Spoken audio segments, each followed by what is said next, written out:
El pozo y el péndulo. Sentía náuseas, náuseas de muerte después de tan larga agonía.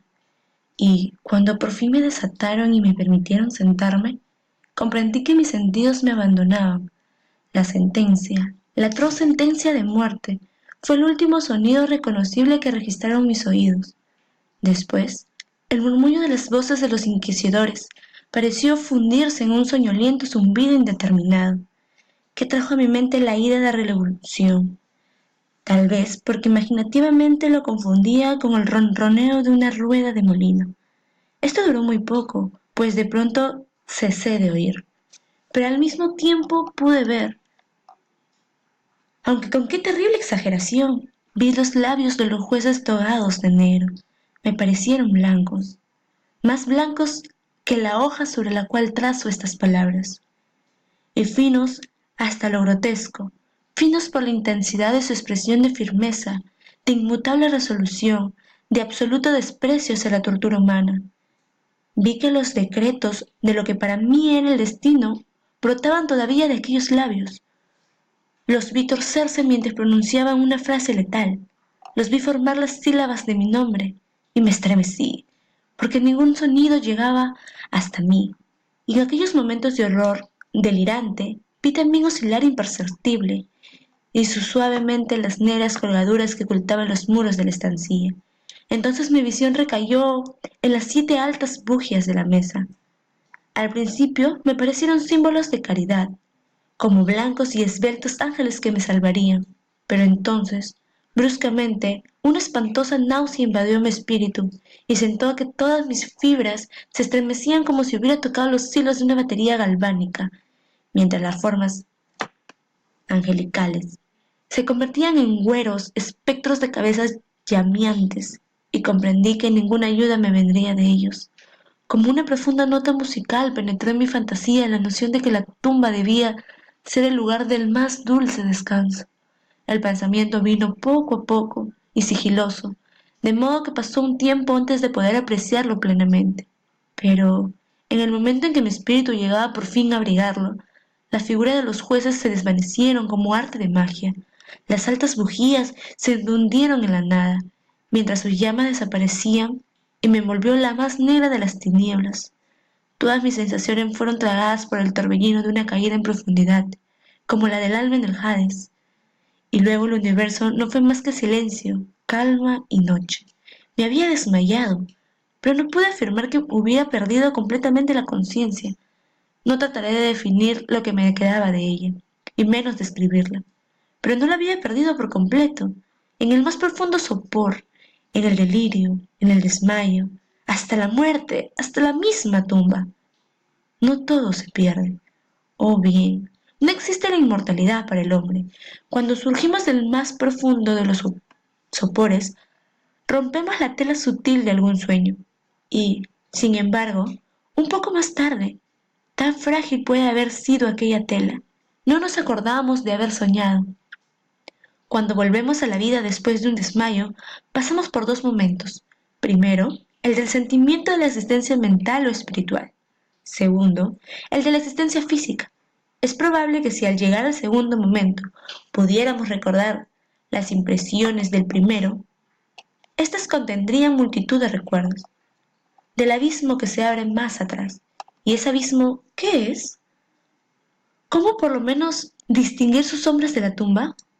Pero si las impresiones de lo que he llamado el primer momento no pueden ser recordadas por un acto de la voluntad, ¿no se presentan inesperadamente después de un largo intervalo, mientras nos maravillamos preguntándonos de dónde proceden?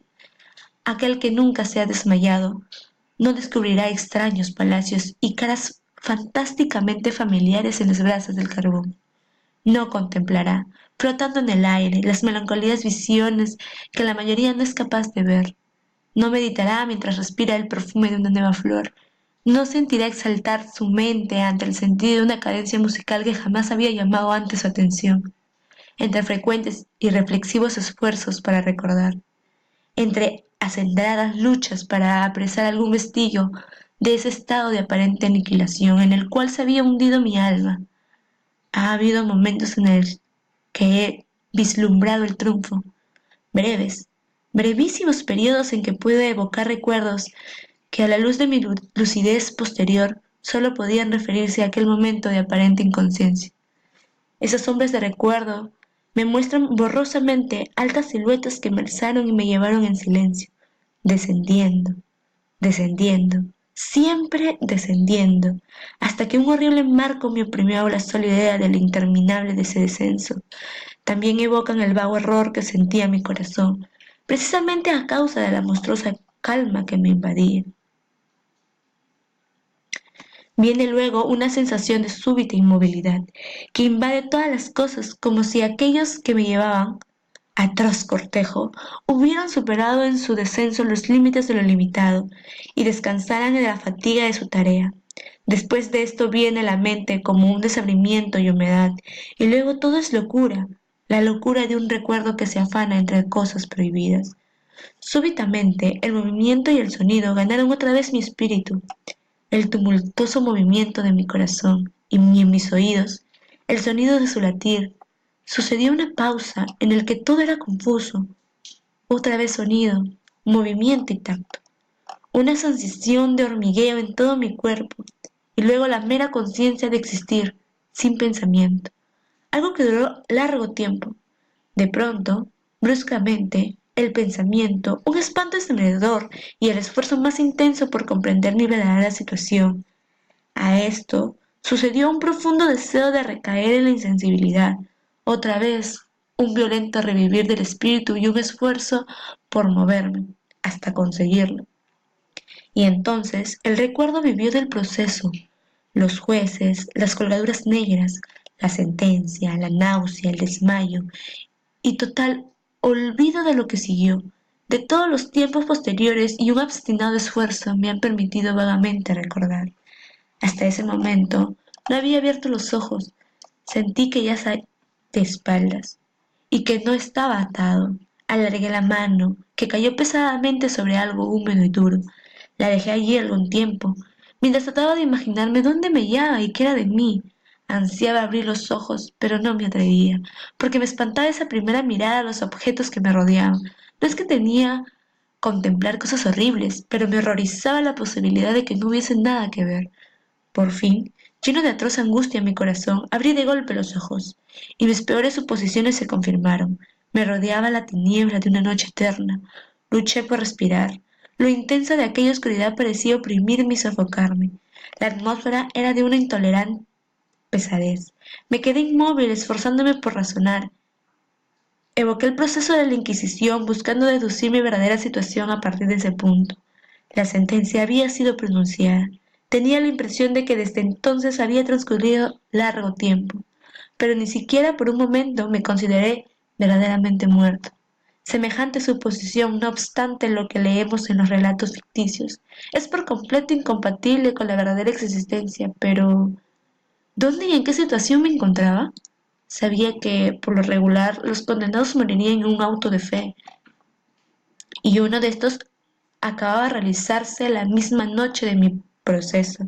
Me habían devuelto a mi calabozo a la espera del próximo sacrificio, que no se cumpliría hasta varios meses más tarde.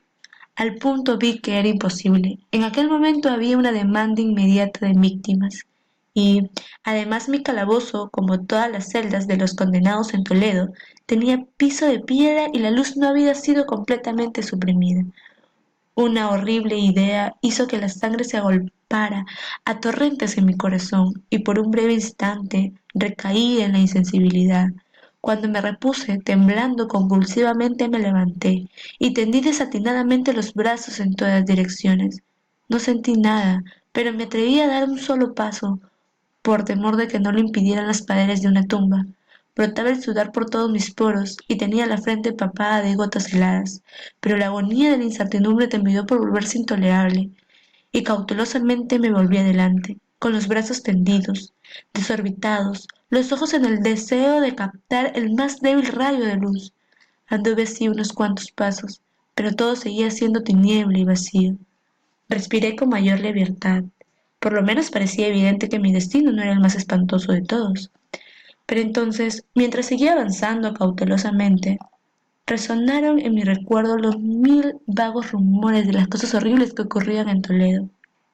Cosas extrañas se contaban sobre los calabozos, cosas que yo había tomado por invenciones, pero por no poder, estas eran menos extrañas y demasiado horrorosas para ser repetidas, salvo en voz baja.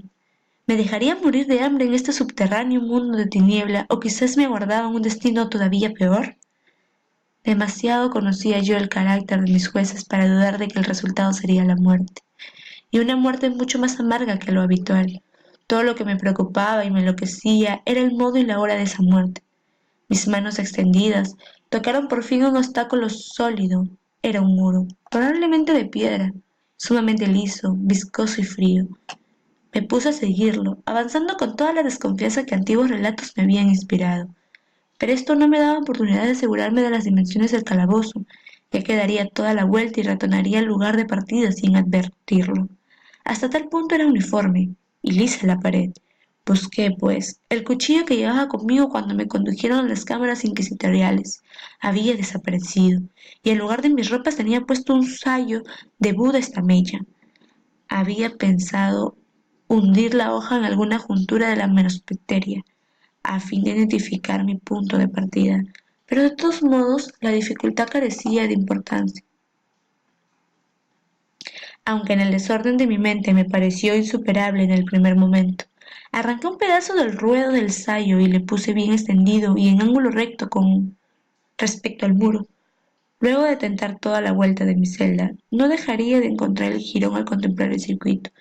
Tal es lo que por lo menos pensé, pues no había contado con el tamaño del calabozo y con mi debilidad. El suelo era húmedo y resbaladizo. Avancé, titubeando, un trecho, pero luego trastabillé y caí. Mi excesiva fatiga me indujo a permanecer postrado y el sueño no tardó en dominarme. Al despertar y extender un brazo, hallé junto a mí un pan y un cántaro de agua. Estaba demasiado exhausto para reflexionar acerca de esto, pero comí y bebí ávidamente. Poco después reanudé mi vuelta al calabozo y con mucho trabajo llegué, por fin, al pedazo de estamella. Hasta el momento de caer al suelo había contado 52 pasos y al reanudar mi vuelta otros 48, hasta llegar al trozo de género. Había, pues, un total de 100 pasos. Contando una yarda por cada 2 pasos, calculé que el calabozo tenía un circuito de 50 yardas. No obstante, había encontrado numerosos ángulos de pared, de modo que no podía hacerme una idea clara de la forma de la cripta a la que llamo así, pues no podía impedirme pensar que lo era. Poca finalidad y menos esperanza tenían estas investigaciones, pero una vaga curiosidad me impelía a continuarlas. Aportándome de la pared resolví cruzar el calabozo por uno de mis diámetros. Avancé al principio con suma precaución, pues aunque el piso parecía de un material sólido, era peligrosamente resbaladizo a causa del limo. Cobré ánimo, sin embargo, terminé caminando con firmeza, esforzándome por seguir una línea todo lo recta posible. Había avanzado 10 o 12 pasos en esta forma cuando el ruedo desgarrado del sayo se me enredó en las piernas. Trastabillando, caí violentamente de bruces. En la confusión que siguió a la caída, no reparé en un sorprendente detalle que pocos segundos más tarde, y cuando aún yacía boca abajo, reclamó mi atención. Helo aquí, tenía el mentón apoyado en el piso del calabozo, pero mis labios en la parte superior de mi cara, que aparentemente debían encontrarse a un nivel inferior al de la mandíbula, no se apoyaba en nada. Al mismo tiempo me pareció que bañaba mi frente un vapor viscoso, y el olor característico de los hongos podridos penetró en mis fosas nasales. Tendí un brazo y me estremecí al descubrir que me había desplomado exactamente al borde de un pozo circular, cuya profundidad me era imposible descubrir por el momento. Tanteando la bestia que bordeaba el pozo, logré desprender un menudo fragmento y lo tiré al abismo. Durante largos segundos escuché cómo repercutía al golpear en su descenso las paredes del pozo. Hubo por fin un chapoteo en el agua, al cual sucedieron sonoros ecos. En ese mismo instante oí un sonido semejante al de abrirse y cerrarse rápidamente una puerta en lo alto, mientras un débil rayo de luz cruzaba instantáneamente la tiniebla y volvía a desvanecerse con la misma precipitación. Comprendí claramente el destino que me habían preparado y me felicité de haber escapado a tiempo gracias al oportuno accidente.